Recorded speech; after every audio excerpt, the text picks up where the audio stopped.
must unite what has been set asunder.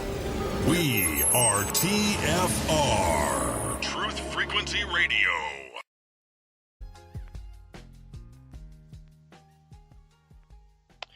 Uriel showed me the angel whom the Lord of glory appointed over all the luminaries of heaven, and in the world, that they might rule in the face of the sky, and appearing over the earth, become conductors of the days and nights, the sun, the moon, the stars, and all the ministers of heaven, which make their circuit with all the chariots of heaven.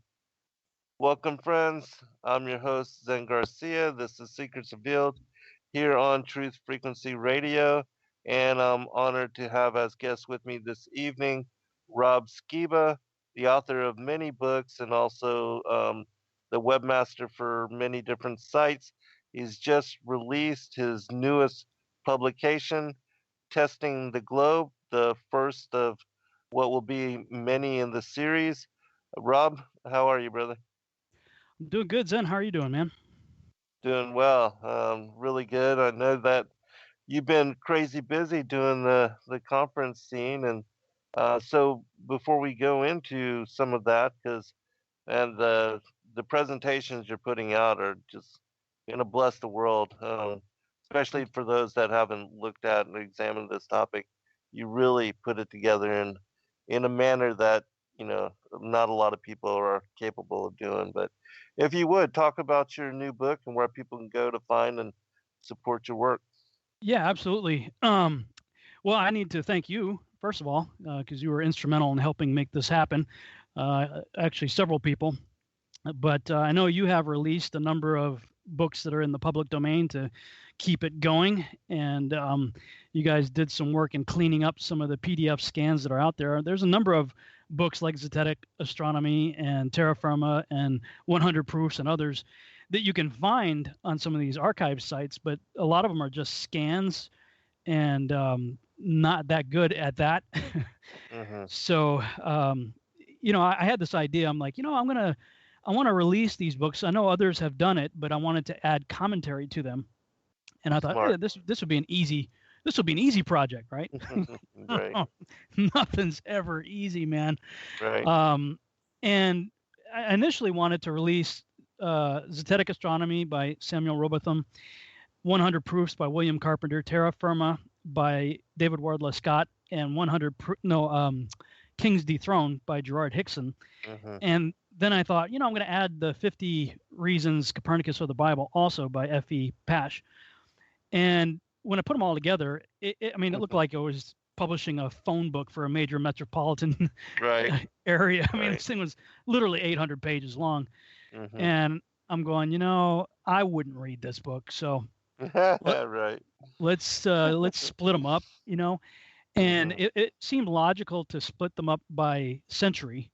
So being Zetetic Astronomy and 100 Proofs were in the late 19th century, 1881 to 85, pretty much, or 88.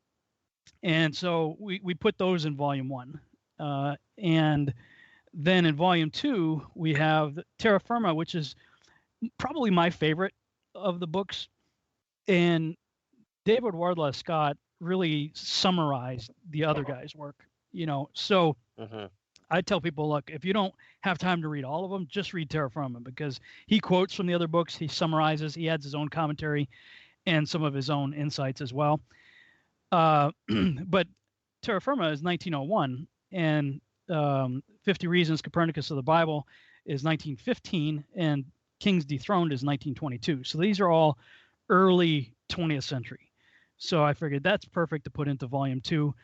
And we'll see where volume 3 goes. It probably will be more of kind of just my own work, maybe citing a few other contemporary authors, bringing it into the 21st century. But that was the plan. And thinking, yeah, this would be an easy project. Should be able to whip this out pretty quick. Turned out to be like 10 and 12-hour days of not just me, but Sheila and myself both working together every day for over a month, putting it together. And, you know, a lot of it was just cleaning stuff up. And again, you were gracious to send me some of your PDF files that were already cleaned up that you and your team had done. And Sheila did some more formatting work for me because it's a larger format book. It's a 7x10 size book. So right on. Yeah, Right. it's larger than most of the other ones that are out there, and certainly the original publications, and standardized at a 12-point Times New Roman font. So it's consistent across the board. Of course, when I did that and putting it in a compilation work, well, that messes up all the footnotes. It messes up all the chapter, page counts and references, internal references where the author says, refer back to page whatever of his own book. Of course, and I wrote almost 100-page introduction to the thing. So before you even get to Zetetic Astronomy. And so by the time you get to Zetetic Astronomy, which begins in I think it begins in page 78 or something like that, 79, somewhere in that ballpark, all the numbers are changed. So I'm like, oh God, we got to reformat all of the footnotes. We got to go through it and actually read it. We couldn't just kind of cut and paste. We had to actually go through, read it, find internal references, change them, put it in brackets so the reader knows that this is where we changed what the author originally said. And oh man, what a project! But I'm really happy with the finished product. The printed proof came in the mail today. Awesome. And checked it out. Was very glad at first glance to look through it and see, okay, I don't have anything more to do to it. As you well know, the research and writing side of it is I really enjoy that. That's a lot of fun. Right. The editing and formatting and looking for typos and all that crap, that is the proofing is it is not fun. But we have book 1 ready for the conference in November, so we'll have it there. Book 2, I was really, really trying hard to get book 2 done also, and then just looking at the timeline, we got a month to go before the November conference, and I still haven't even started researching for the debate against Dr. Robert Syngenta, which maybe we could talk about too this evening. And so I've just got to redirect all my focus and attention to, first of all, my PowerPoint presentation I'm going to give in November, and second of all, getting ready for the debate with Syngenta. So, yeah, man, and just getting back from several conferences. The big one we did up in Canada with Robbie Davidson, the first Canadian International Flat Earth Conference, which was amazing. And then the Take on the World Conference that was in, both of them were in August. That one was in Ohio at the end of August. So, yeah, man, it has been crazy busy several months, but on the home stretch. Yeah, it'll be nice. Even for me, I have several projects that I need to finish, but because of the conference and my focus on that, I've kind of set a few book publications on the side, and I look forward to revisiting all of that and getting back to some of that. But it is nice to be able to put out work with regard to this topic, because I do believe it is very important, and it's one that a lot of people are now opening themselves to possibility upon, and even that is just a huge, for a lot of people, they're unwilling and hesitant to even go there, and so for people to even entertain the possibility is a huge step in the right direction. Yeah, I think any other time than now would have been, for me anyway, would have been premature. I think people are ready to receive it now. If I would have put something like this out, even 2 years ago, I don't think people would have been ready for it. But now, the first, as you well know, I mean, we both kind of got in around the same time. 2015 and 16 were rough years. I mean, those were just freaking brutal. But 17, things started to kind of level out a little bit, so to speak, pardon the pun. And in 18, now people are at least willing to, and even I saw a recent YouTube video by Vice Media, and it was a guy talking, and he was actually very accommodating.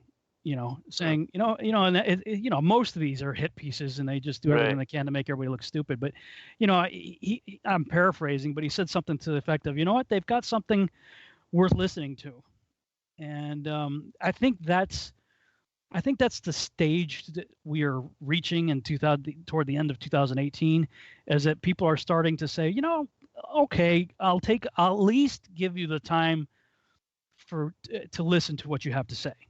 And so for me anyway, the time just felt right to finally release something in a publication. Yeah, I think you were wise to do that. Myself, unfortunately, uh, I was on, well, even you, talking about, even though you hadn't released anything in publication, just coming out and telling people that we were even going to look into it, you're going to lose your credibility, and, Yeah. and then all the condemnation, all the judgments, and then people turning their backs on you and getting blacklisted, which I was already blacklisted before this topic. But Yeah. Well, you and me both. yeah, I got blacklisted more than I already was. right. But I was already on my way out on a number of venues. But things are changing, man. I mean, okay, Robbie Davidson, first of all, has been doing a phenomenal job with these conferences that he's been putting on, and people give him a lot of flack for it. But you know what? He's a professional, and he's really doing a very good job. And people complain, well, how come it's so expensive? It's like, well, first of all, how much do people spend to go see Neil deGrasse Tyson? Let's put it in perspective. Right. Or any other gamoke like that gets out there and talks. These guys get a premium to hear them speak. But beyond that, I used to be in that business. I wasn't on the I didn't put the conferences on when I was in the corporate world, but I was in the AV department, and we were the guys that built all the trusses, the lighting rigs, and set up the video screens, and ran the control room in the back, and cameras and switchers and all that. And I was the PowerPoint guy for big Fortune 500 companies. I mean, we were American Express, all these big companies we used to do. And Robbie's putting on the same quality event that I was used to doing when I was doing in the corporate world. And look, that stuff's expensive. I was a hired gun. I was a freelancer, but the guy that I worked with, Zasco Productions, was a premier video production house in Western Massachusetts. And we would get these big shows, travel across the country in 18-wheelers, and, do setups and all this stuff. And I know what my boss used to charge just for the AV side. Never mind what the venue costs, and in some cases Robbie's having to fly the speakers in from different places, and and hotel. Robbie has a substantial expense in putting these things on, and his welcome packets are impressive too. I mean, you get a T-shirt, you get the program. He's got printed programs and lanyards and badges and other knickknacks that you get in a little bag when you. So I mean, he does it first class. And these events are getting bigger. I mean, I think he's over 500 or more expected for this Denver conference, and the one we just did, the Take on the World conference, although it wasn't specifically a flat Earth conference, still had close to 500 people. So more and more people are definitely becoming interested, at least enough to pay and come to these conferences. And frankly, it helps to weed out the riffraff. If it was a free conference or cheap, you're going to have all the hecklers and all the armchair critics and, all that kind of mess. The trolls. Yeah. The YouTube troll brigade. Right.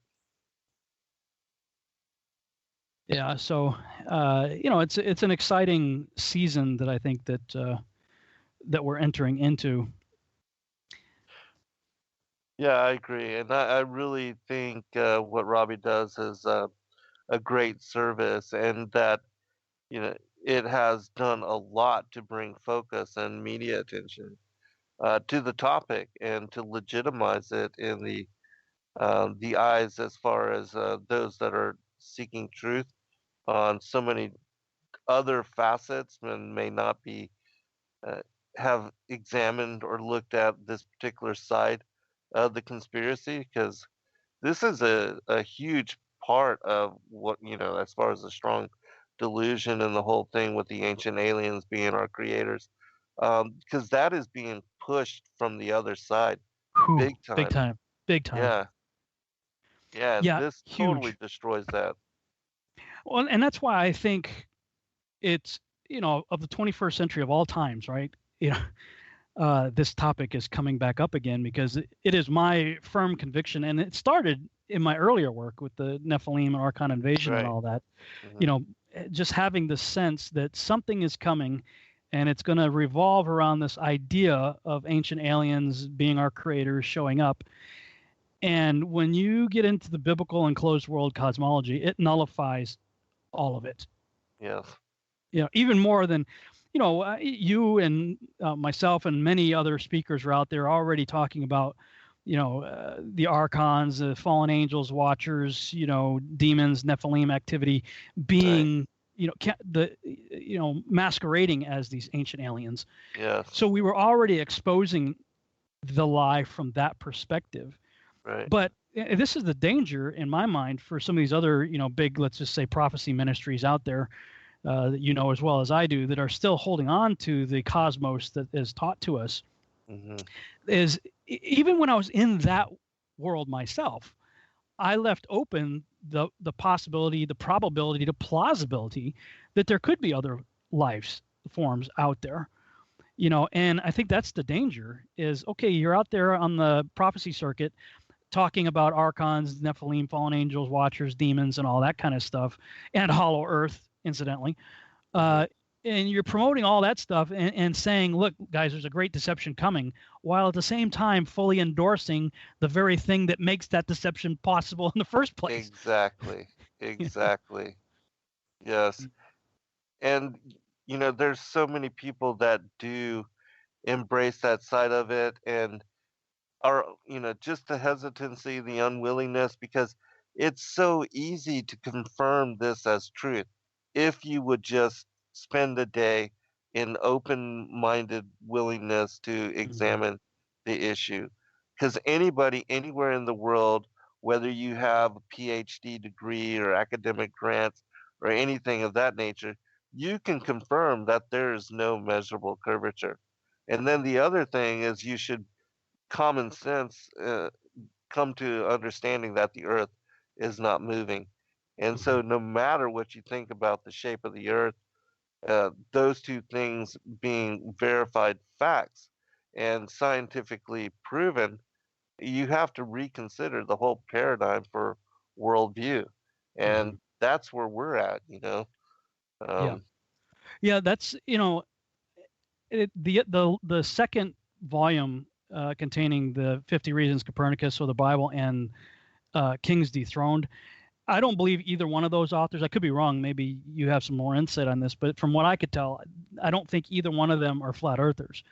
They are, however, against heliocentricity and the Copernican model. And so their primary argument is, well, basically, they're in the Robertson Genis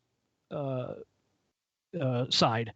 They're in his corner. They, from what I could see, appear to believe in a globular Earth that is stationary, not moving, and in the center of the universe, while arguing against the Copernican model, Newtonian physics, Einstein.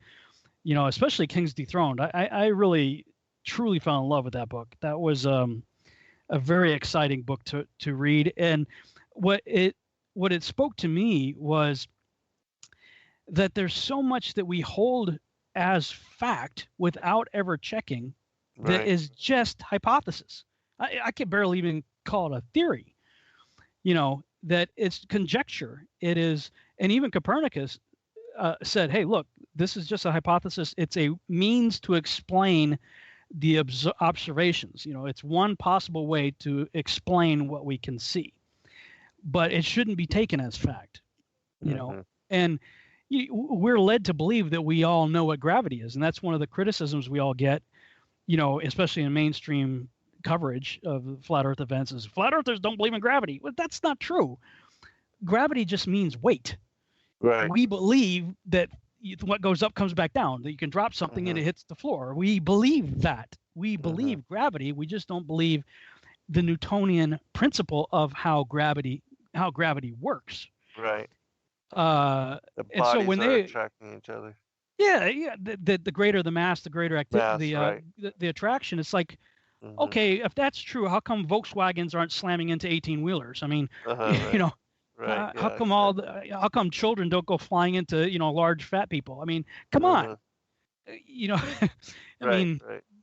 the whole thing is just ridiculous, and you realize it's all based on chalkboard math.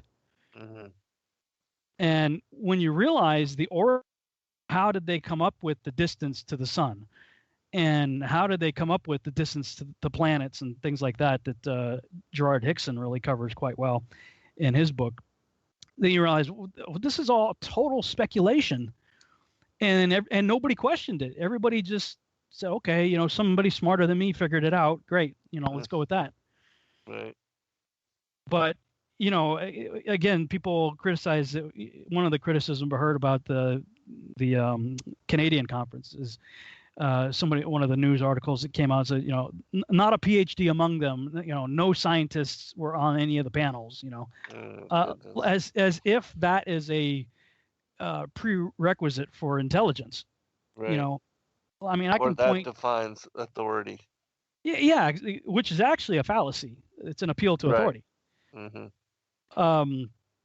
Which actually, when I looked at that appeal to authority, because somebody accused me of that one time when I was citing a Dr. John Walton for his take on how we should read the Bible, they're saying that's an appeal to authority and that could never be used in a debate. I'm thinking to myself, anybody who's ever read or written a book with footnotes is ipso facto making an appeal to authority by quoting somebody else. If you quote the Bible, you're appealing to authority. So it appears to me that the appeal to authority fallacy is in fact a fallacy in and of itself. Right. And the fact that when you go for a PhD and you write your dissertation, you are typically citing the work of others to validate your point, and therefore you are making an appeal to authority. So it's the whole. This is what I find as I'm looking in. I've never really done a formal debate. I did a little debate with Zach Bauer, but that was two friends hashing it out in public. I've never done a formal debate. And Syngenta he's a veteran debater. I mean, he's been on the debate circuit for a long time. So he likes to pull out that's a such and such fallacy. I mean, he understands the art of rhetoric. And so I'm kind of having to study up on those things. So, if he throws that at me, I can throw it back at him, kind of thing. Because some of that is like, that's meant to derail both the audience and the other speaker from the topic at hand. It's a form of an ad hominem attack, really. It's like lawyer talk. It is lawyer talk. That's exactly what it is. It's like, let's get back to, and I think you had a chance to look through the introduction a little bit. I sent you a PDF of the book earlier today. He makes the case, or tries to make the case, that with the sun, moon, and stars and the birds flying in the firmament doesn't work because the letter bait doesn't mean inside. You have to put a mem in front of the word, which he's totally wrong. I've got several books. I took Hebrew 101 twice, so look, I don't have the aptitude for speaking, or I could barely read Hebrew, or certainly can't write it, or whatever. So. But I know how to study it. I know how, basic things like how prefixes and suffixes and root words and stuff like that work. And I've got some good resources here in front of me. And every one of them that I looked at, whether online or in print, say that the letter bait does mean inside. And mem, when you put mem in front of it, it means from. And he quotes a couple of scriptures in his book. His book is Flat Earth, Flat Wrong, where the word inside the house or inside the tent is a word with the prefix of mem. But he's being really crafty there, because in those situations, it's like Noah covered the ark inside and out with pitch.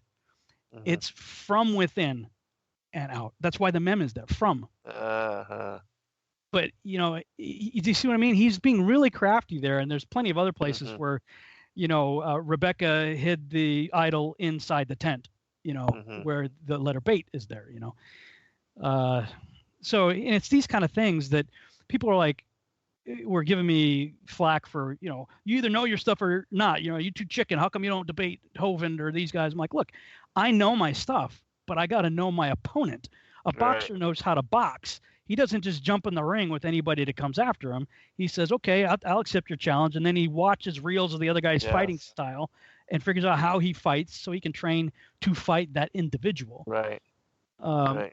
And so that's kind of what I've got to take the next month to try to Yes. start doing Yeah. with the Syngenta And you're stuff. wise to do so because he has done debates and he has brought forth some interesting queries which other people are not, for whatever reason, not able to answer. Like the whole thing with the Southern Stars, which that's something you'll definitely want to make sure you know. All right, we'll be right back, everyone. All right, welcome back, everybody. And so I think this is one of the things for Dr. Sungenis as well, that he accepts geocentricity, but he can't go to the point of accepting that the Earth is flat or a plane. Um, and I think, which just the nature of water, in my opinion, the properties of water completely nullify that we could be living on, or that water could adhere to a ball, because it will always settle out and drain down until it's gathered in a basin, in a pool, and then it will settle level. But with regard to the Southern Stars, I lost you. oh, sorry, brother, I Nope. accidentally muted myself. You said as regard to the Southern Stars. Yeah, with regard to the Southern Stars, that this is an important topic for Sungenis, and one of the reasons why he accepts geocentricity but won't go to the point of embracing that the Earth is flat, even though with the properties of water, it could never adhere to a ball or settle in any kind of a curved form. But when I was writing the vaulted dome of the Earth and trying to understand the firmament and the reason, that we have a celestial equator and how the southern stars seem to rotate in the opposite direction, what the Most High explained to me was that what we see with regard to the dome is it's so large that once you get past the bottom half, if you were to like looking at the dome as a up like a snow globe, once you get past the lower half of the dome, it gets the lower portion is so large that it will visually give us in perspective what we see as the like when the sun disappears on the horizon, how it will go down and comes closer and closer to the horizon until it disappears, reaching the vanishing point. But when you can use the P900 or P1000, watch the sunset and then zoom in on it, and it will bring it back up into the sky.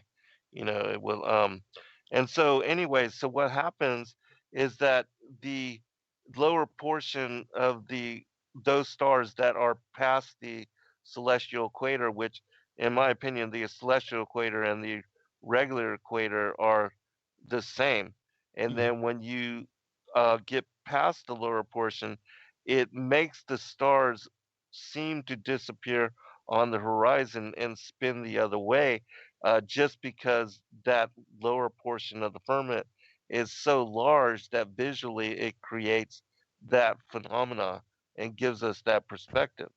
And you can actually verify this too. I saw Jaron talking about this, and this was after I had already come to this conclusion, but I saw him talking to that somebody had recommended he purchase magnifying glass that is in the shape of a dome. Oh yeah. And so when you look at these stars, like if you look at the stars, Polaris being in the center and then all the stars spinning in circle around it, like what we see in the time lapse photography, that looking at the lower portion of that magnifying glass, it does exactly what we see revealed in nature with the phenomena of the stars seeming to move in the opposite direction, and that what seems to be the Sigma Octantis, the southern pole star, that is just the star that is the furthest away from us, that it seems like it doesn't move. But again, it's all just the perspective that we see on what seems to be the rotation of the stars, because the firmament is so much larger in the lower half. And I know it's very difficult to understand just in talking about it, but Yeah, you got to see it. yeah, you got to see it. But um, I definitely think that you should check that out if you haven't seen that magnifying glass. Yeah, I have seen it. But when I agreed to do the debate, well, this is what happened first. I'll give the listeners a little bit of history on what was going on with all this. Is first of all, I didn't want to debate anybody. I had no desire to do this. I mean, I'm thinking, what is it going to prove? People either have watched my stuff and accepted it or not. I mean, I've got almost 200 videos out there, countless blogs and web pages and radio shows, and it's like, look, take it or leave it. What more can I say that I haven't already said?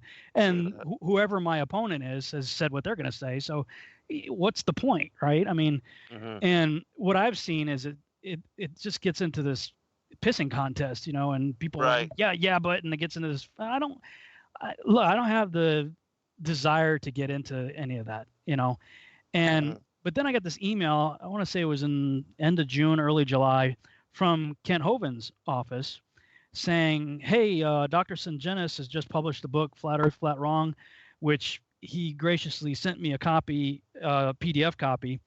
And the book's like 730 pages, and I'm mentioned almost 200 times in it. I'm like, I'm going, oh my God, this guy just wrote a 700-page hit piece on me, which at first was rather depressing. And then I thought, well, I guess I should be honored by that. I mean, that's. But I will say this: I was actually quite impressed. I haven't read certainly 700 and something pages. I've probably read 25 to 30% of the book, maybe, and skimmed through the rest of it. Just to get an idea of what he's talking about. But what I was impressed with was this guy actually did take the time to watch a lot of videos.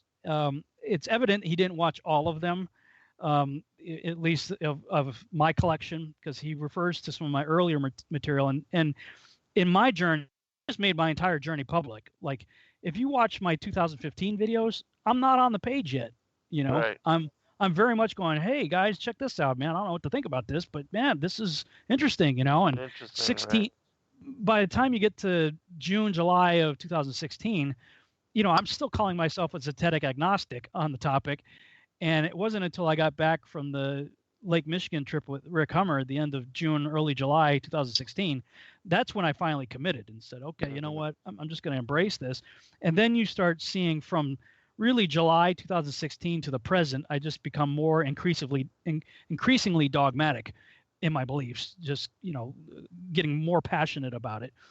And he did watch some of those videos, but it's evident in some of his comments that he didn't read, or, the stuff that I wrote subsequent to that and the videos that I produced after. But he still made a considerable effort to not just look into my material, but Jaren's, yours, others.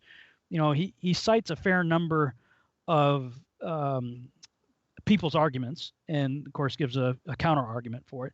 So unlike most of our detractors, I would say the vast majority, 90+% of our detractors, Syngenta actually did take the time to do some investigation before condemnation. So kudos. I highly respect him for that. Unlike Hovind, who it is painfully obvious he's done zero research. Right. So I get this email from Kent Hovind's office saying, hey, Syngenta wants to debate you and Kent wants to host it. And I'm thinking, well, that's walking into a bee's nest if ever I've seen, I don't know about that, but I said, look, I don't have. I wrote back it was a very nice letter, and I wrote back a very cordial letter saying, listen, I respect both of these guys. I appreciate the offer. I'm gonna have to pray about it. I've got other things, that are taking priority for me right now. And then it was like a month later, Kent puts out a video saying, I'll debate anybody. And that anybody, because before that, he didn't want to debate anybody either. Mm-hmm. And that anybody somehow translated into Rob Skiba. Right. I'll debate anybody, but it was really becoming more focused on me. And I said, okay, well, maybe this is a sign that I should at least consider debating one of them. Mm-hmm. And so I wrote back after I prayed about it, and I kind of felt a peace about it. I said, look, I don't have time to prepare to debate both of you, but I am willing to debate one of you. So here's my counter proposal. Kent had like 4 bullet points that he wanted to address, and he put the Bible last. And in first place, he wanted us to send him an accurate model of what we believe first. And I'm going, look, we've had 3 years to look into this. How the heck can you expect us to have a working model? All of our models, we admit, have problems. Mm-hmm. I'm partial to the azimuthal equidistant map, but I still recognize that there are issues with it. Mm-hmm. Because it is a circle, and that's what the Bible says. So That's the one I'm going with. But look, man, you've had 2,500 years and $50 million a day going to your favorite organization for all your proofs, NASA, and you guys don't have an accurate map, and your smartest guys that you lean toward for cosmology say that they are 96% stupid and off by 10 to a factor of 120 in what they believe. So look, you guys, with 2,500 years, because you guys want to claim we've known the Earth's globe since Pythagoras, look, you don't have an accurate map or model either. So to expect that we're going to have one with no money in 3 years time to look into it, that's ridiculous. I said, look, this is what I am willing to do. You, Kent Hovind, debate Syngenis first on heliocentricity versus geocentricity in the Bible, and I'll take the winner. Now, I did that because I knew Syngenis has been trying to get a debate with Hovind since before, or at least at the time that they put out the Principle documentary.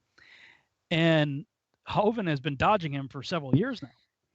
Well, when Hovind put out his requirement list, I thought, well, shoot, Syngenis can meet all of these because he's going to have the same model. So the prerequisite before Hovind would even consider debating is that send me an accurate model of what you believe, right? So like all of the prerequisites and requirements that he had listed on his demands for a debate, Syngenis perfectly matched them. So I said, hey, I wrote to Robert Syngenis. I said, hey, listen, this is what Hovind's saying.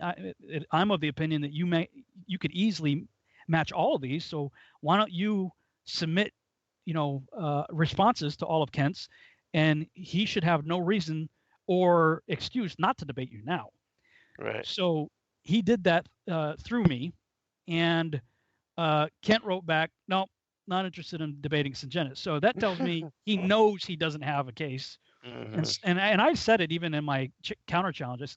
I said, look, my prediction is, I gave him like a month deadline, is that he would either not respond or decline. And in either case, Syngenis will win by default, and then I'll debate Syngenis. And sure enough, that's basically exactly what happened. Is he's no, not going to do it. And so that's how the debate with Syngenis came about in the first place. Is that and listen, and I had some interaction with Kent, both by phone. I had I'll just say a not so pleasant 20-minute phone call with him,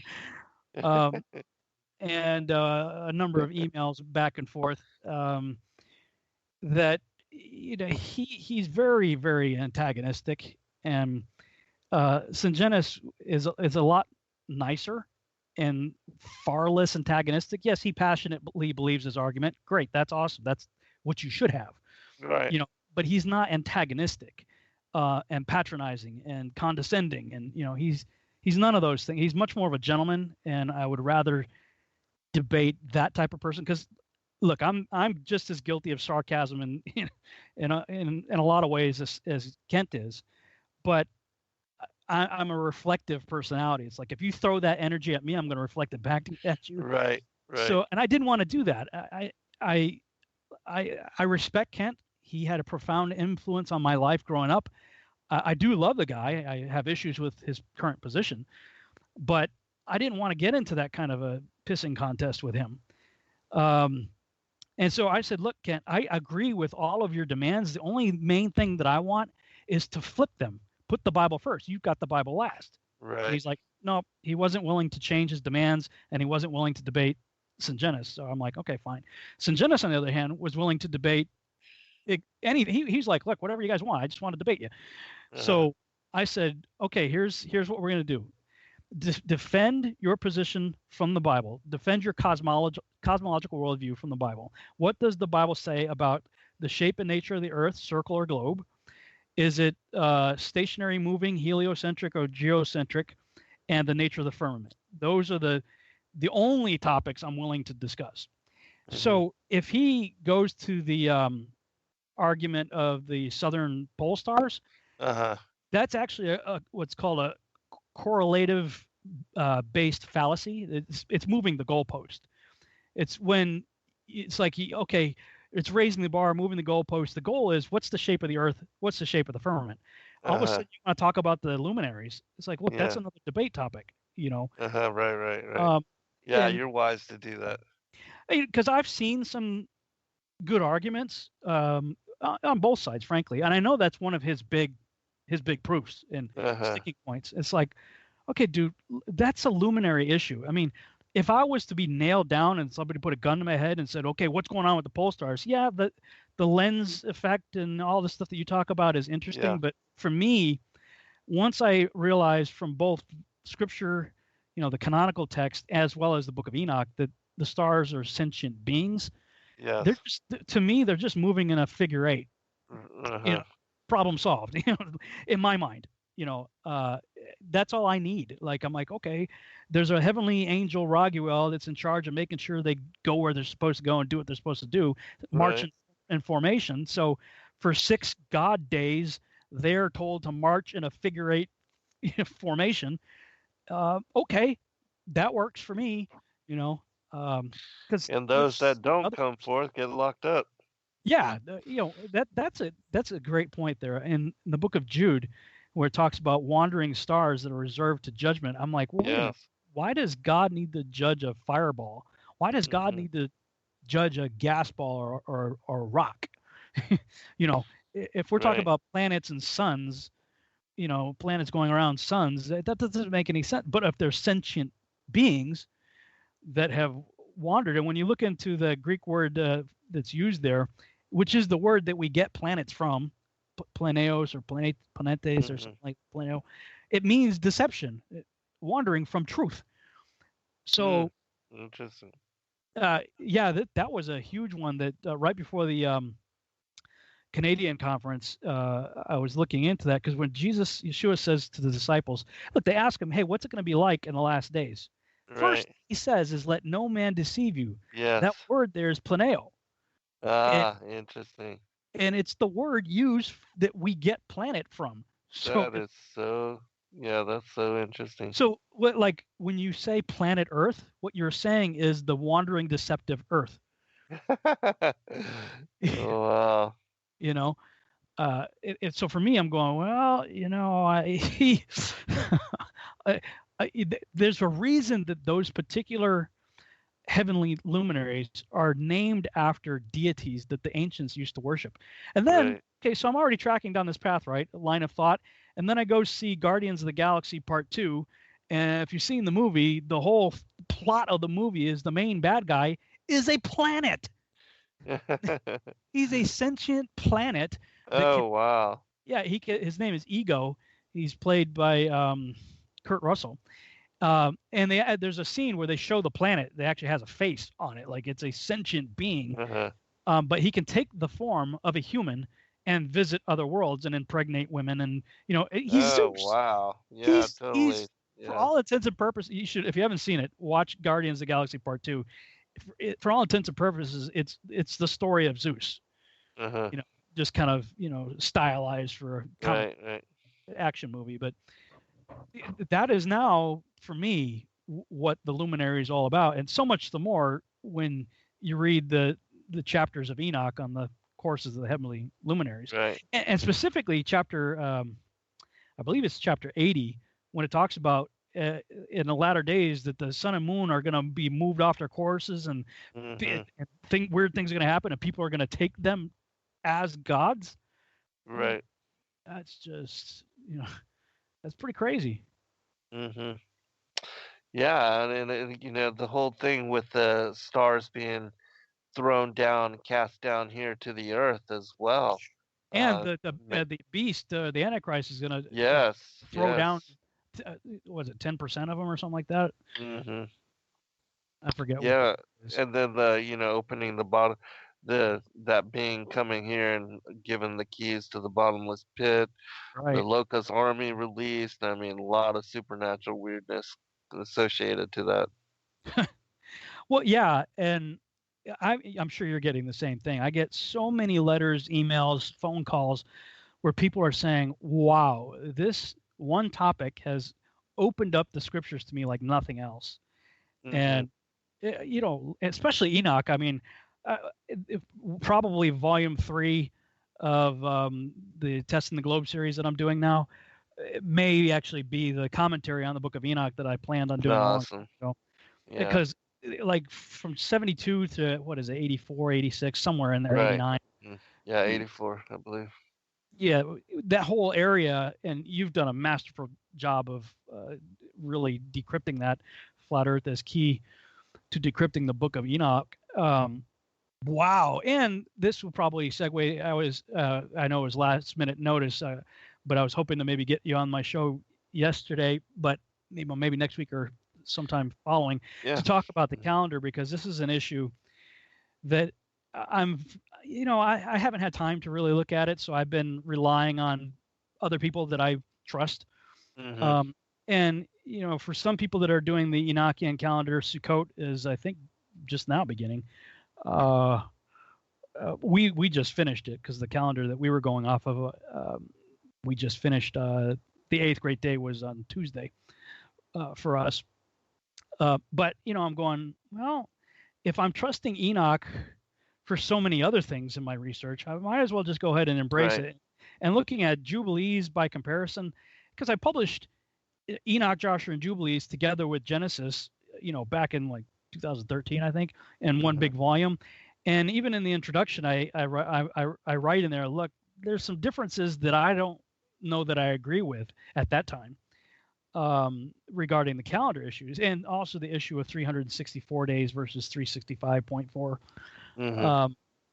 And now I've finally moved to the point where I'm like, you know what? Look, this says 364. It's all accurate divisions of 7. It makes perfect sense to me now. Right. Yeah, the other thing, like we have on the 15th of Nisan, the Feast of Unleavened Bread, and then in Tishri, the 15th is the Feast of Tabernacles. And according to Enoch in the calendar that he describes, like you were talking about doing a book of commentary, when you decrypt the book on the courses of the heavenly luminaries, Enoch talks about the lunar and the solar calendar and how they come together, but that the great luminary, the sun and the moon, they are what establish the days, and then the weeks and the months, and the Sabbaths and the Levitical feast days. And so on every 15th on the lunar calendar is a full moon Sabbath. And so actually for the Feast of Tabernacles, it was, because we're almost to lunar conjunction now, so it was 2 weeks ago on the full moon. Okay, so you're see, this is interesting. This is my frustration, man, because I know other people who are into the Enoch calendar, and they're telling me no, Sukkot just began. I think it was on Wednesday. Was the first day for them. So it's all these conflicting. Everybody's right too. I mean, this is we got it right, we got it all figured out, and you're a heretic because you don't follow our calendar. I'm like, whatever. Well, It's there's frustrating. 2 Enochian calendars, and a lot of people follow the Enochian solar calendar, which is the 364-day calendar. But there's also an Enochian lunar calendar, which is 354 days.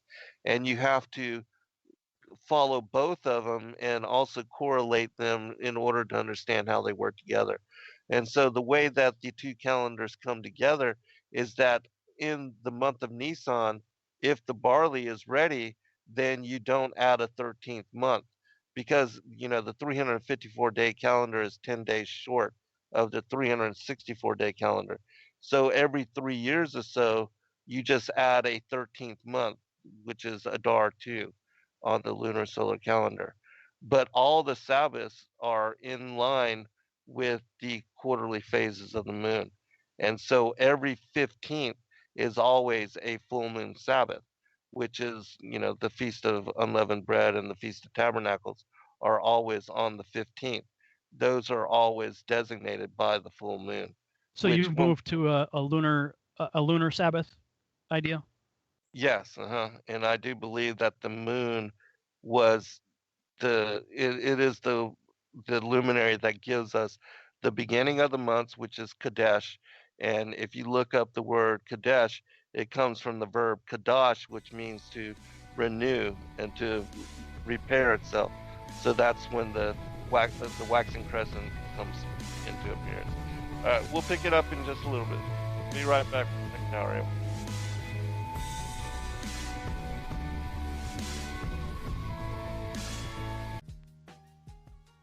All right, welcome back, everybody, for second hour. I'm your host, Garcia. This is Secrets Revealed here on Truth Frequency Radio, and I'm honored to have special guests with me this evening, Rob Skiba.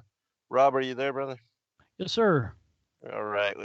And so, yeah, we were just talking about the calendar, and so, yeah, and I'll be glad to, because it would take a full 2 hour, and I don't Yeah, want to, at go into least it here. Yeah, so for there's a sure. lot to talk about, but yeah, and I'll send you the show that I did last night because I brought up a lot of information, which would be kind of a rundown to set up for that show. And I was addressing um, the blog that you had posted on Facebook just about the calendar issues because Yeah. I know a lot of people are very, unforgiving about it. But You think? yeah, but I'm not a calendar Nazi, just so you know. Yeah, no, I wouldn't think you were. Well, Mm, I think that all of these things are coming out at a yes, time that, and they're all interrelated. They're all I agree. connected, and all of it is. I mean, right? I was talking with somebody. Well, Chad Schaefer was on my show last night, and I was saying, I really truly believe, for me personally, I had to go down the path that I took, the specific path that I took, in order to embrace the things that I now consider to be truth. and Yes. and that is, like my original research with Babylon Rising, that led to the research for Archon Invasion, that eventually led to the research for the Yahuwah Triangle, which was, for me, I thought this was my new breakthrough. Yahuwah Triangle was like, ooh, this is the one that I'm going to be doing the speaking circuit. I'm going to write books on this. This is my new big thing. That was December of 2014. 4 months later, I'm introduced to flat Earth, right? I'm going, what? And I've been on that path ever since. But Right.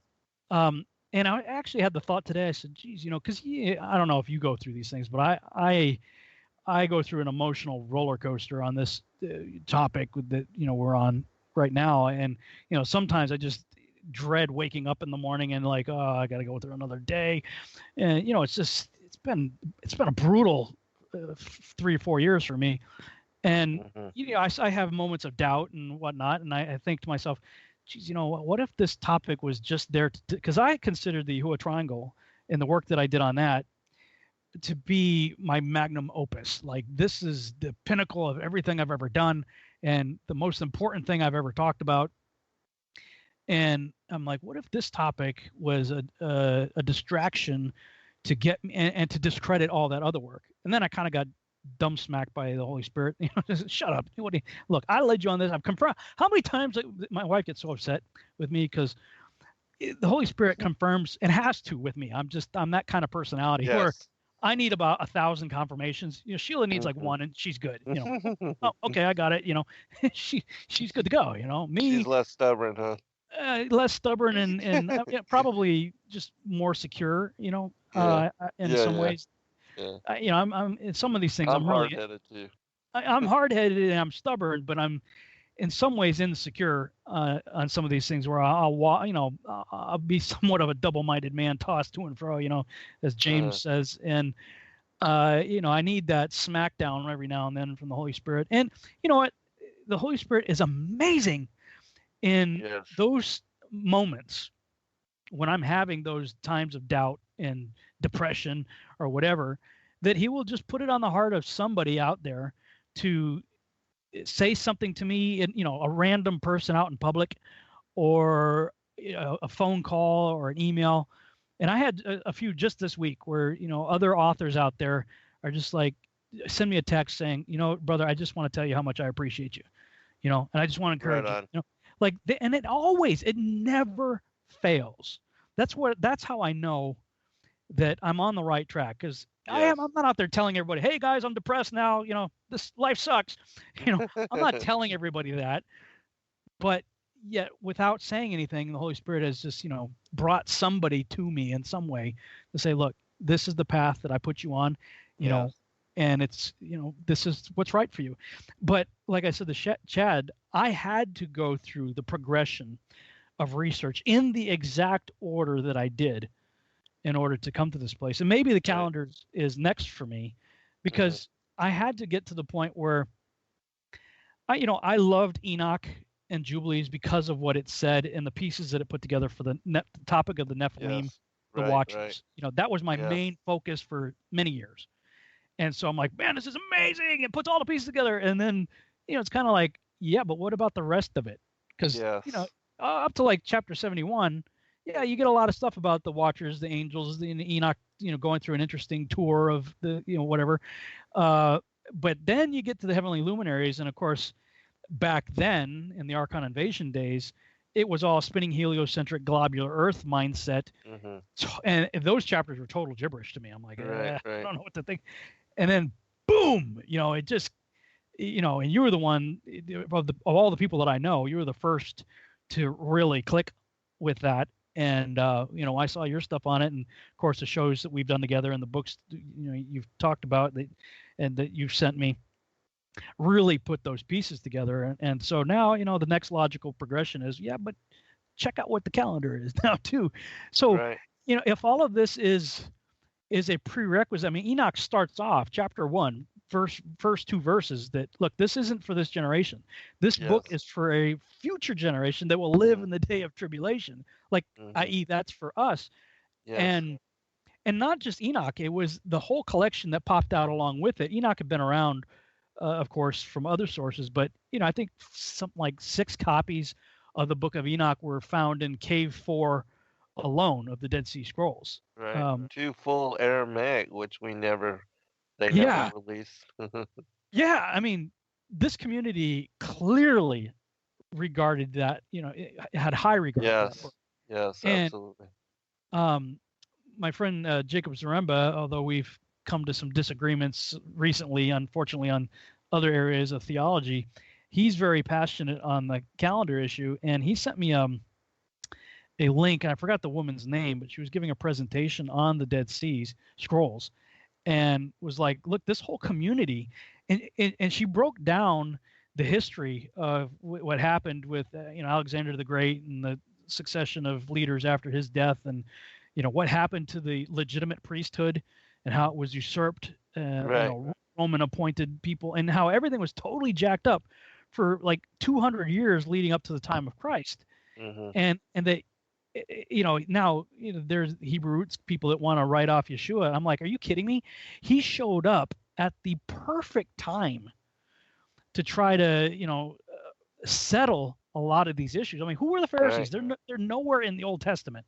And all of a sudden, these are the people that he's dealing with in the New, and Paul also in the New Testament. And you got this pivotal year, 1947, when a shepherd throws a rock into a cave. Here's a jar crack. Boom! Out pop the Dead Sea Yes. Scrolls, right? Yes. And Yes. coincidentally, at the same time, you got Aleister Crowley out there in the desert, doing all kinds Right. of Sex ritualistic magic. sex magic, and Yeah. Lamb comes through, looks like an alien gray, 1918, right? And Mhm. JPL founder Jack Parsons, decades later in 47, he's out there picking up where Crowley left off, out there with L. Ron Hubbard doing the Babylon working.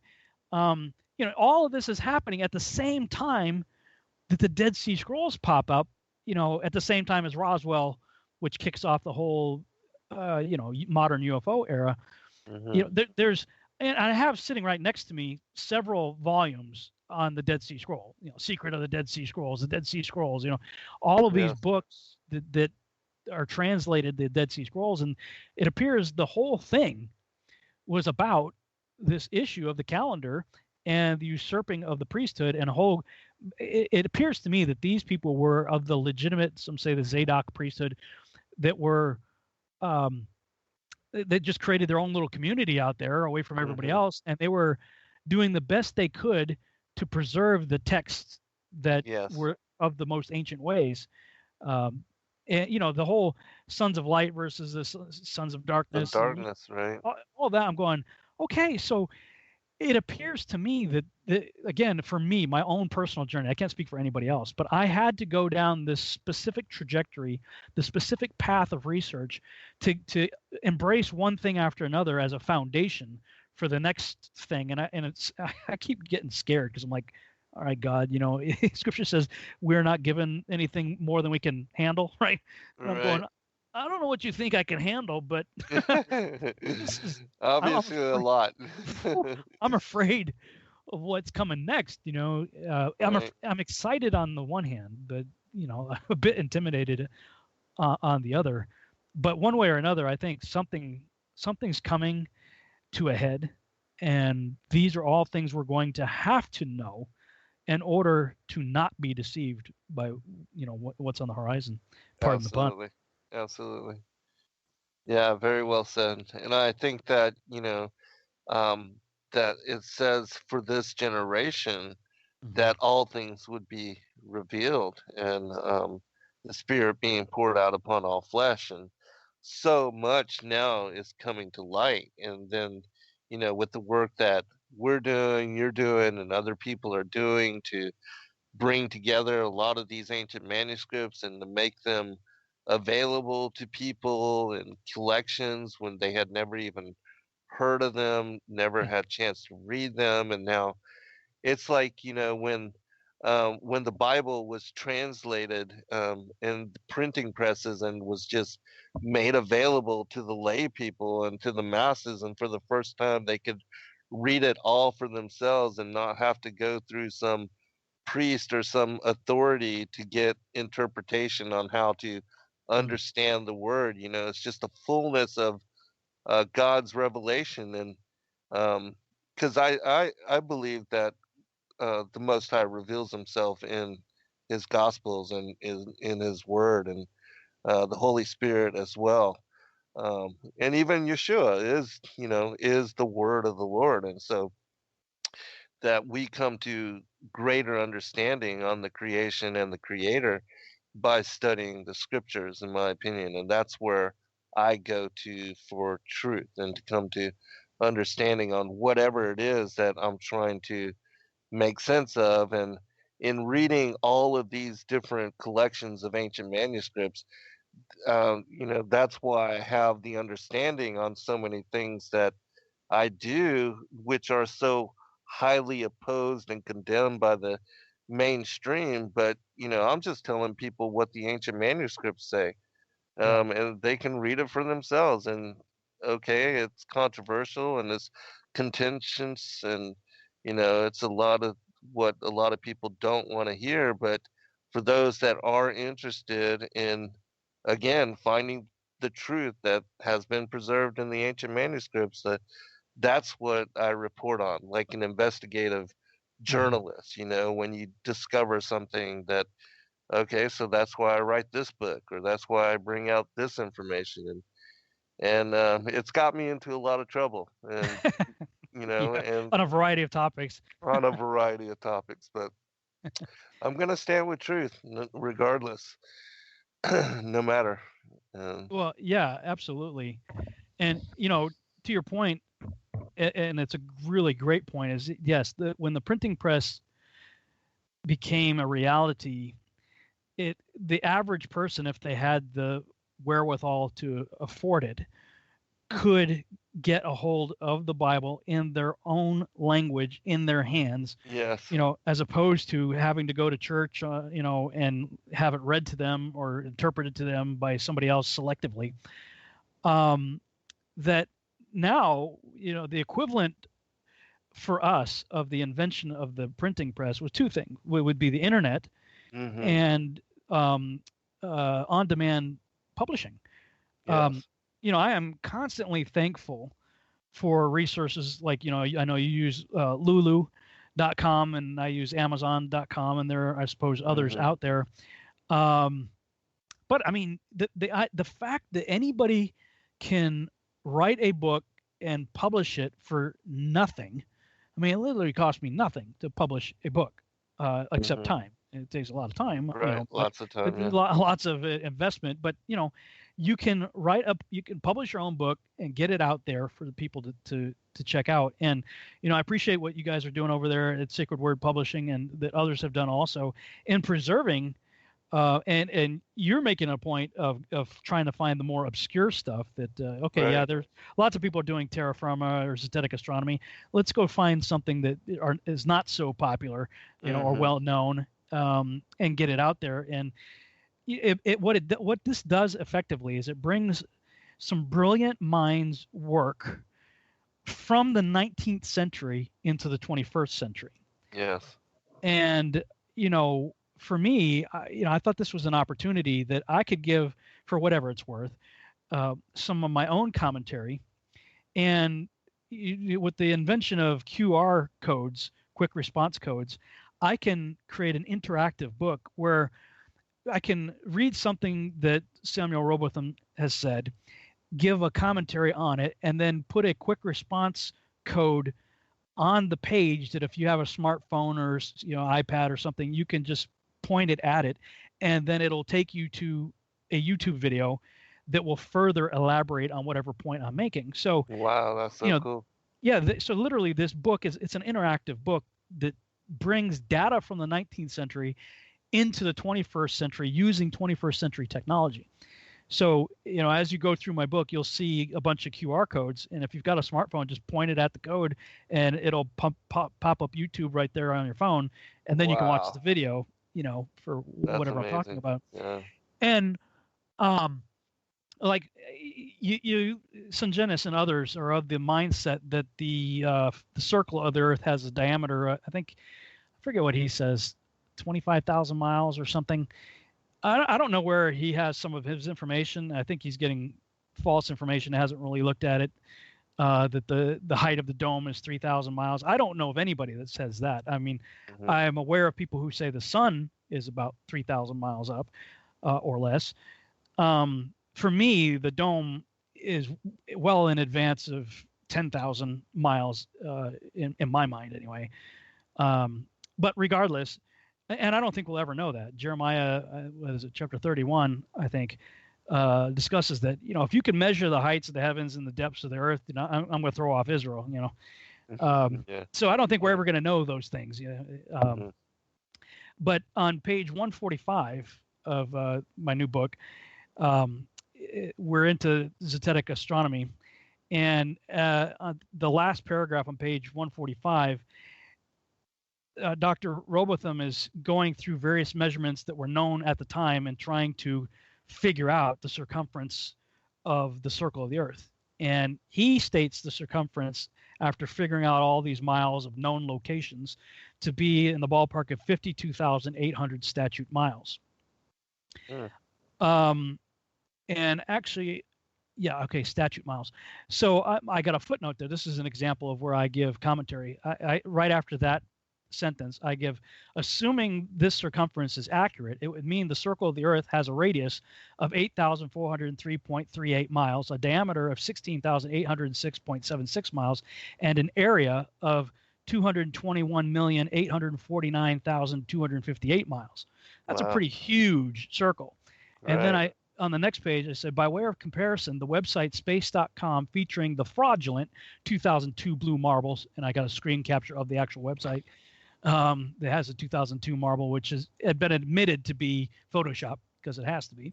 Has the equatorial radius of the Earth at, they say the globe Earth has a radius of at the equator, 3,963 miles, accounting for the alleged 13-mile bulge in the middle, with a polar radius of 3,950 miles. Thus, its equatorial circumference is said to be about 24,901 miles, with a meridional circumference of 24,860 miles. If parallax, or that's Dr. Samuel Robotham's pseudonym, if parallax is correct in his calculations, this means the circle of the Earth has a radius / diameter / circumference of more than twice that of the globe. So it's a big place that we live in. That's fascinating.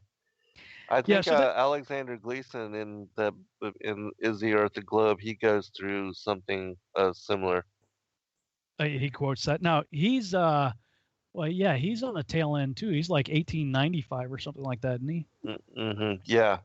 In the at the near the end, 1891, I think, something around there. Yeah, that's what I thought. It was sometime toward the end of the 19th century. But this is what everybody says. We've known the Earth was a globe for 2,500 years, going back to Pythagoras. I'm like, no, we haven't known. We have assumed. We didn't know, quote unquote, know the Earth was a globe until we got the Apollo pictures. Right. Prior to that, well, yeah, I mean, I suppose you could say Gemini, or even Mercury. Prior to NASA, let's just say, prior to the formation of NASA, we couldn't have known the Earth was a globe. We could only assume, based on various, legitimate observations, ships supposedly disappearing hull first, the shadow of the moon causing the lunar eclipse. These were, you can go back to Aristotle and some of these guys making observations, and Eratosthenes and whatnot. And to be fair, they are reasonable assumptions based on observation, but that's all it is. I mean, Eratosthenes, his experiment works just as well on a flat Earth with a localized moving sun as it does with a stationary sun far away and a curved Earth. You get the exact same results. So, even though the math works out and their observations seem to fit the assumption quite well, they didn't know the Earth was a globe until we got pictures. And that's the number one proof. If you go to any website where they give proofs, how X number of proofs for we know the Earth's a globe, it's always the number one is we have the photographic evidence. But the real rub is when you start looking into that, no, we don't. Right. And that becomes problematic. And so when anybody can go out and do, this is what I love about Samuel Robotham's book, is he has so many practical experiments that this guy did in the 1800s that we can all replicate, and I would say do way better with the equipment and things that we have today. Yes, exactly. At the very least, we should embrace his zetetic approach and get out there and do, at the very least, his tests, and then we can do so much more, with the stuff that we have today. Yeah, even like the Bedford level experiment, where he shows that over 6 miles, where there's supposed to be so much of a curvature drop, and he has the formula down in his book, and one of the ones that is cited as far as understanding what the formula should be. He reveals all that. Yeah, the formula being 8 inches per mile squared is effectively what the curvature should be if we're talking about an Earth with roughly 25,000 mile circumference. What's interesting in the second book that I have in my first volume here is the 100 Proofs Earth's Not a Globe by William Carpenter. He talks about in number 3, this is page 369 of my volume, number 3 of his 100 proofs, he says, surveyors' operations in the construction of railroads, tunnels, or canals are conducted without the slightest allowance being made for curvature, although it is taught that this so-called allowance is absolutely necessary. This is a cutting proof that Earth is not a globe, and the commentary that I give right there, interestingly enough, is I met a guy, I'll just read the commentary. At the first Flat Earth International Conference in Alberta, Canada, I met a guy who was a surveyor. He sat beside me at dinner one day and showed me his handbook manual. It's called the First Order Measurements Solutions, Inc., Level Book 20-0370. This is what it said on the page for calculating curvature. Note the last 2 sentences. So it says curvature and refraction is the heading, and then it gives some math equations, and then it says rules for applying curvature and refraction when trig leveling. This is crazy. It says subtract curvature and refraction on the back site, add curvature and refraction on the foresight. So he just basically nullified the entire equation. Exactly, right? Oh my God. This guy's an actual surveyor, and he shows me his handbook. It says, yeah, dude, you want to see what they... He's like, my God. like, how crazy is that? And it's just like, long-range shooters, they're taught, to correct for Coriolis effect. But when you actually sit down and think about how absurd that is, that, okay, when you're firing a bullet that goes however far downrange in like less than a second, right, that you supposedly have to correct because the Earth is moving. Well, how come when somebody throws a football or a Frisbee or a baseball or, a helicopter for that matter, hovers, the Earth doesn't, why can't I just take off here in Dallas and wait for New Mexico to show up? And then, exactly. The whole argument is ridiculous. You're taught something in school based on a premise that is false to begin with, that nobody uses in practical application when you're actually out in the field. Do you think a long-range shooter who's in the heat of combat is sitting there trying to do trigonometry? Right. I'm facing eastward and somebody get a compass out. So I have to correct this much. Look, he's compensating for distance and windage, and that's about it. That's it. Yeah, exactly. Yeah, it is absolutely ludicrous, which is why I still, it's hard for me to wrap my mind around all the angst and all the hatred, and just the large opposition. And we went through it too. We were unwilling and hesitant, but still, at some point, we finally at least examined with open mind. All right, we'll be right back for final segment, everybody.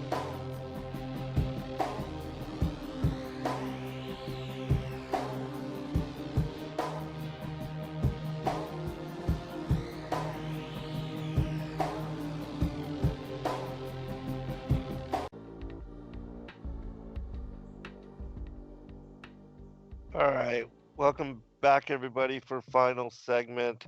I do want to implore the listening audience, if you have not seen the presentations that Rob made at the Canadian Flat Earth Conference, as well as the roundtable discussions that he was in on, the biblical discussion group, as well as other conversations with the other presenters, they were really very well done. And your presentations, brother, the way you compile other people's evidence, the way that you bring forth from beginning and all the way through to the ending, different work and what people are saying about, like, for instance, the monkey man science and all of those things, and even the connections with all of what Pastor Dean Odell has recently brought forth from all of the different NASA and CIA and all this documentation. I mean, that's very relevant work, and putting all that together in the way that you did,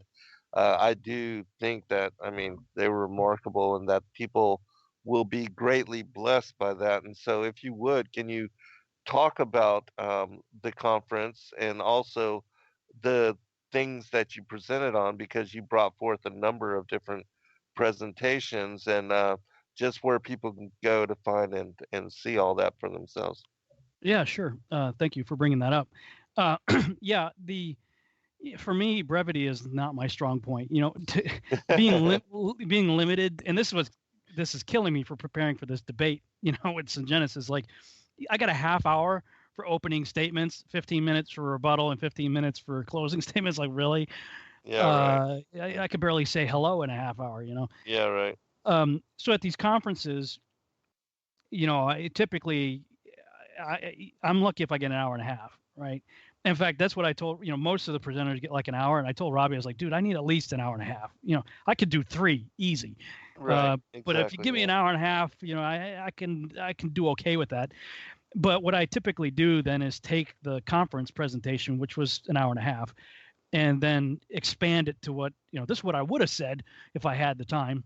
Yes. And edit together the videos that when I put it up on my YouTube channel. So people can go to my YouTube channel, which is just my name, Rob Skiba. And there are counterfeits out there, people using my name and my picture. So look for, obviously, my name, Rob Skiba, my picture. And the background says "Staying on the Quest for Truth."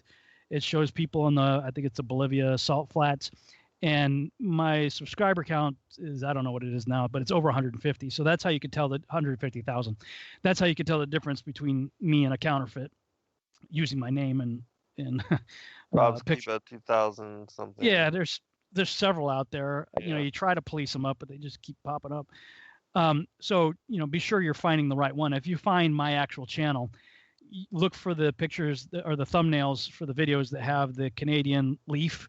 And it shows parts 1 through 4, plus some of the panel discussions that we did. But yeah, I mean, we're not doing this in a vacuum. And thankfully now there are more and more and increasing numbers of people. And some of these other researchers out there on YouTube, nobody knows anything about. They got like 10 subscribers, right? But they got some amazing videos that they're putting up.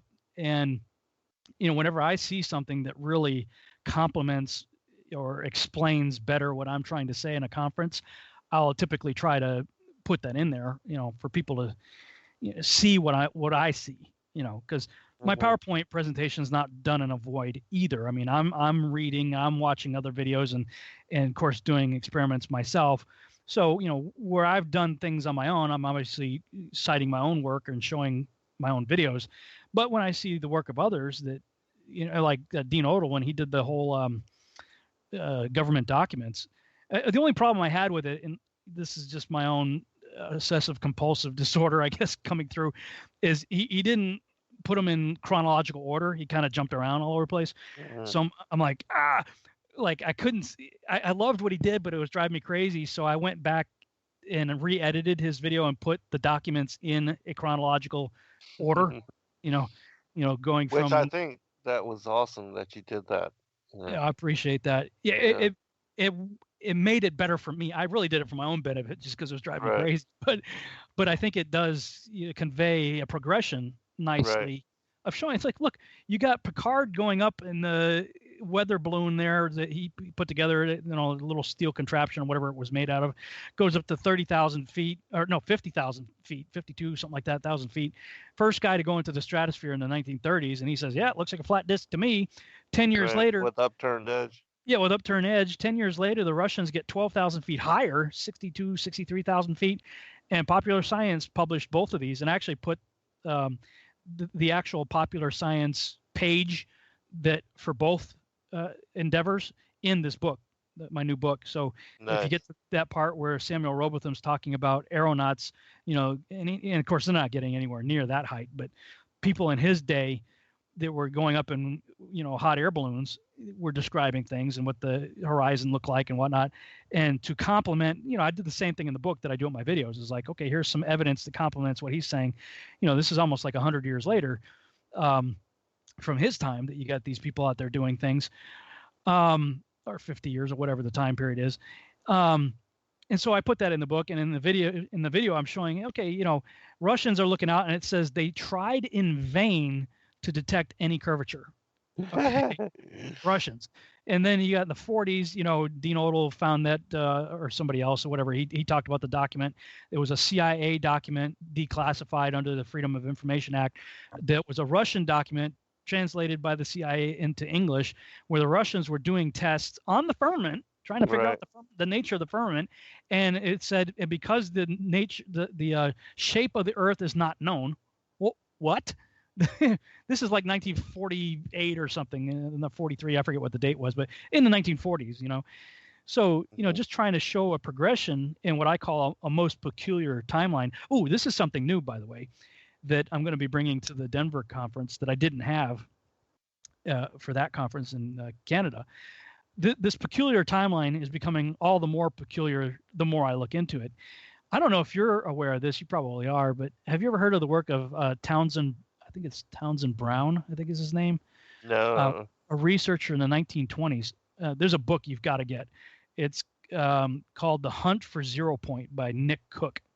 Okay. Because I started thinking, as I was looking at the timeline and putting the videos that we're talking about right now together, in that series, I talk about as it progresses that seeing people float around doesn't impress me. I mean, you just watch the documentary behind the scenes for the movie Gravity with Sandra Bullock and what they're able to do with special effects. And, you know, zero-G planes, yeah, that's cool and everything. And it probably was used for some stuff early, but you only get about 30 seconds, you know, and they're showing stuff that's a lot longer than 30 seconds these days. So, yeah, harnesses, augmented reality, virtual reality, you know, CGI.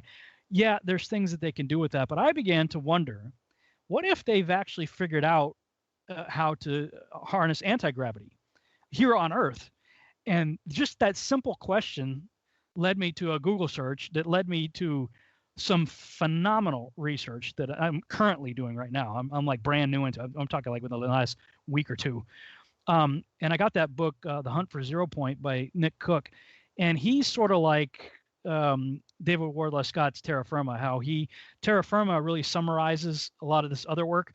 Well, this guy, he's an investigative journalist for he was like an editor, a journalist for a trade publication for the aerospace industry. And so, I mean, it's like Jane's Aerospace or something. I forget the name of it exactly, but it's a periodical specific to, you know, talking about stealth fighter technology and the whole aviation industry. And he started finding documents going back to the 1920s that, and there was like, some of these writers were prolific from the 1920s to the 50s, and then boom, they all just stopped. And you couldn't find anything anywhere. But he found some articles in some archives for the publication that this guy was known for writing that was talking about harnessing anti-gravity, and it was electrogravitics. They were talking about gravity in terms of electromagnetism. Wow. And that this guy had figured out anti-gravity in the 1920s. And there were other guys that followed his research, and this is all leading up to the Philadelphia experiment, which, I mean, all of this crazy stuff is happening from beginning in the 1920s, ramping up through the 30s and into the 40s with World War II, and certainly what the Nazis were doing, but then continuing afterwards. And there's one part of this book that he was talking about the author, Nick Cook, was trying to track down some of the early contributors to various trade publications and seeing if they were still alive. And this guy's writing, I believe, was in the early 2000s and in the 90s. So he's trying to track down people who are writing a lot of stuff in articles back in the 50s, right? And he's like, well, maybe some of these guys are still alive, and people that work for like Lockheed Martin and some of these other places. And he starts interviewing some of the old timers and about some of these other guys that are in these other books and articles. And, you know, some of these guys knew the other people, and they're like, yeah. And there's this one guy in Fort Worth, and everybody thought he was kind of this really eccentric guy, but he would like levitate paper clips on his desk and do all kinds of stuff. Like, you know, he kind of quirky, but he had this thing, and everybody thought he was crazy or whatever. But, you know, yeah, he was known for some kind of anti-gravity stuff. And then shortly after, you follow this trail and you end up with Operation Paperclip. And then I'm going, wait a minute. Operation Paperclip, headed up by Werner von Braun. I know the official story why they called it Paperclip, but what if Paperclip really had to do with this guy's research that was levitating paperclips? And so you get into the Die Glock, you know, the Nazi bell, and all kinds of stuff that, you know, probably you and I have researched for other reasons back in the day. Right. But so now I'm thinking, and then all of it just abruptly stops in the mid to late 50s, and the paper trail dries up, and but this author, it's a nonfiction book, but he writes in such a way that you feel like you're really on an amazing mystery that would make for, frankly, I'm gonna borrow some of the themes of this for Seed, because it's really cool stuff. Really, awesome. Really cool stuff. But here's the thing, man. If they figured out that gravity has nothing to do with Newtonian Einstein principles, and this is all contemporary with Einstein's, early thesis, and so you got people like Gerard Hickson in King's Dethroned, who in the last few chapters of that book, he's blasting Einstein, right? And how relativity is ridiculous, and how the whole thing was just created to nullify the results of Michelson-Morley's test, all of that stuff, right? Meanwhile, elsewhere, you got these, mad scientists over here, and I began to wonder if Doc Brown from Back to the Future wasn't loosely stylized off of this Townsend Brown guy from the 1920s. In fact, I want to go back and rewatch Back to the Future now, because you got this gravity-defying flying car, right? Right. And all the stuff that Doc Brown was known for, and of course he's depicted as a crazy mad scientist. But so I'm thinking, what if they truly did figure out that Tesla was pretty harsh against the Einstein crowd, and all of their science for the most part was chalkboard, where you got Tesla over here with something like 1,000 patents, actually physically constructing stuff and demonstrating it. And then you look into, and this is old research that I've done too, but look into oh God, what was the guy's name? Leedskin or something like that. Edward Leedskelnin, the guy who did the Coral Castle in Florida. Right. Yeah. Right. Okay. Coral Castle is like this little mini Disney World kind of place made out of stone. And I remember researching this a long time ago, where there was a zoning issue that he was like half of his little town that he made out of stone, like megalithic structures that this guy created, was over a zone. And he had to move. He literally moved his whole Disney World, by himself, like in a matter of days, like one little skinny guy from I forget where he was from, whatever, by himself. And so, you got these guys that were doing these things between the 1920s and the 1950s, the Teslas of the world, the Browns of the world, the Leedskin or whatever this guy's name is. Clearly they understood that gravity is not what Newton and Einstein and company were talking about. And realizing that, they were freed from the constraints of a false premise. Right. And they were taking their knowledge and saying, well, what if it really is electrogravitics and we're talking about electromagnetism? Yes. Well, if that's the case, then you just reverse polarities and stuff, and boom, voila, you can change. So if that's the case, and this was all figured out prior to the 1950s, then all of a sudden it is really easy to fake space in a warehouse, where if they've figured out how to nullify quote unquote gravity through electrogravitics, then maybe they do have a place somewhere here on Earth where you even have astronauts saying, yeah, we're across the country from you guys right now, talking to you, from the International Space Station. Well, maybe they really are across the country from wherever the school was that they were talking to, in a warehouse that utilizes technology, 50 years later worth of advancements.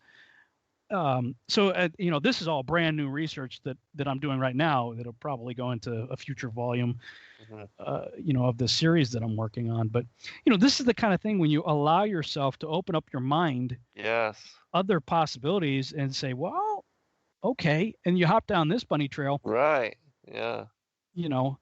And I actually, I mentioned you a few times in my volume 1 book, and on page 341, there's a couple of QR codes right there to go to the 2 shows that we did, Flat Earth and the Book of Enoch, and Flat Earth and the Firmament. Right. And I also mentioned your 3 books right there. So I appreciate that. That's the kind of stuff that I do in my videos that I also bring into my books. Is like, look, this is what other people have done. There's a lot of other research. I can't do it all. Zen can't do it all. But we can at least point you, the listener, to people who are doing stuff, and you'll go down your own rabbit trail after that. Yes, exactly. Yeah, it's opening yourself to new possibility and allowing the Holy Spirit to lead you in guidance to seeking answer. Because, again, none of us has all of the answers. And Mm-mm. now, everybody that comes to this revelation and is allowing the Holy Spirit to lead them in discernment, they're coming to, bringing forth different aspects which only improve and assist the things that we are all learning about, the cosmology and having this huge paradigm shift and having to reassess everything because that's what we're all now being forced to do, to reassess and reconsider everything because what we do know is that we know little with regard to what has been taught in education systems, colleges, and even Mm-hmm. all these PhD degrees and everything. They are all buying into a false belief system. For the last 500 years, everybody's been indoctrinated into a reality which has no basis in truth. And so, Absolutely. yeah, Yeah, there's Hunt for Zero Point by Nick Cook. Like I said, he kind of summarizes a whole lot of other research. It's his journey of discovery in this, and when I just like with Terra Firma, when I kept seeing um, David Wardlaw Scott referring to the work of William Carpenter or Samuel Robotham, I'm right. like, who's he talking about? So Mm. I finally put Terra Firma aside. So I'm going to go read what he read if I could find it. And then when I did find it, I read it and I was like, okay. Then I went back and finished Terra Firma. This is kind of same kind of thing with Zero Point. Is he was mentioning this other guy, Paul Lavalette, and you can look him up. There's a book you can get on Amazon called Secrets of Anti-Gravity Propulsion, Tesla, UFOs, and Classified Aerospace Technology, Cool. published in 2008. And there's another guy he mentions, Dr. Thomas Vallone, and he's got 2 volumes, Electrogravitic Systems, Reports on New Propulsion Methodology. And this is published in, I think, the 1950s, volumes 1 and 2, Thomas Vallone, PhD. So I've just ordered a volume of like 6-7 books worth of other people's research as a result of reading that one book. That's the problem Excellent. with footnotes, man. They are my friend and my enemy because I Right. love it when an author shows me his journey, but then I'm like, ooh, that sounds cool. Then I go get the other book, and it never ends. I mean, I always got 50 Right. books in various stages of completion Yes. because of that. But Yeah. so I'm hoping that my series will excite people to go down these rabbit trails and see what I think of what these other authors had to say and contribute some of my own commentary to it as well. It's just been released, so people could go on Amazon if they want to check it out. Just punch in the title of the book is Testing the Globe, a Zetetic Investigation, Volume 1. Zetetic is Zetetic, and that should just pop right up on Amazon and people can get it that way. Excellent, brother. I know that everybody will appreciate reading the introduction and you sharing kind of your journey there and making it real for people. That's what I do in the first few chapters of the Flat Earth as Key to Decrypt the Book of Enoch. Kind of give the background story and you elaborate in great detail in this introduction. And so I know that a lot of people that support your work will appreciate it because a lot of people do want to know even you better and your journey to awakening better because that journey is, it's similar for all of us. And Yeah. so, Yeah, yeah, everybody's it's go down interesting. a similar path probably Right. Yeah. in Yeah. some ways. Right. Yeah, so I'm putting some links in the Skype chat for you.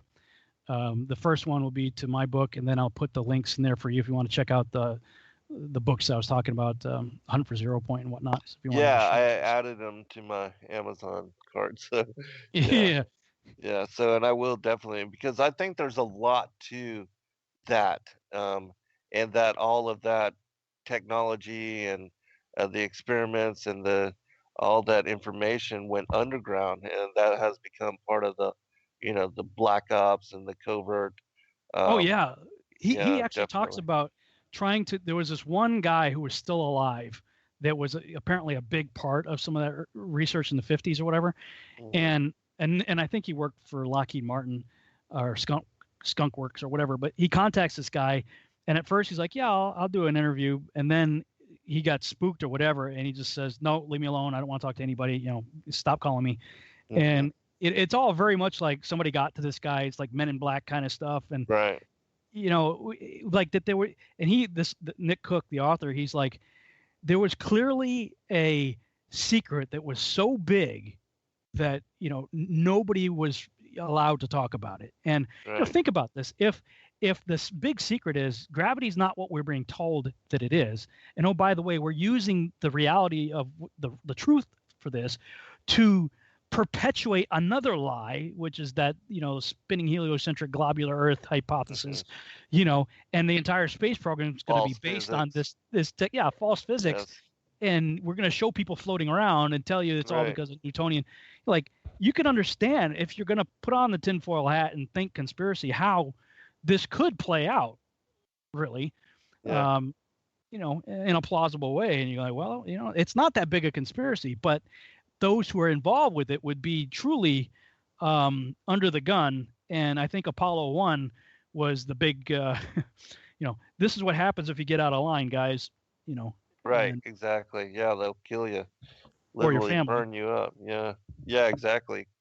Well, hey, brother, we've got just a minute and a half remaining. So if you would, please give out your website and contact information again, and your Sure. YouTube. Yeah, YouTube's just my name, Rob Skiba, Skiba. My sort of the website that's become like the hub to get you to everywhere else, because I've got a lot of stuff, is just go to robschannel.com. And from there, you can get to pretty much everywhere else. I'm probably going to put an update on my testingtheglobe.com website that will have information on getting my book, since it's brand new. And I call it Testing the Globe, so it's obviously tied into the work on that website. So all of that will be there. But in the meantime, people could just go on Amazon and punch in Testing the Globe Esoteric Investigation by Rob Skiba, and it should pop up in your search parameter there, and people can get it on Amazon that way. Excellent, brother. Hey, we appreciate you and all the work that you do, and we're looking forward to the next 4 books that you're going to write on this subject. Next 4 books. I'm prophesying right now. Next 4 books. Yeah, right. I've got enough work to keep me busy for however long God sees fit to keep me here. That's for sure.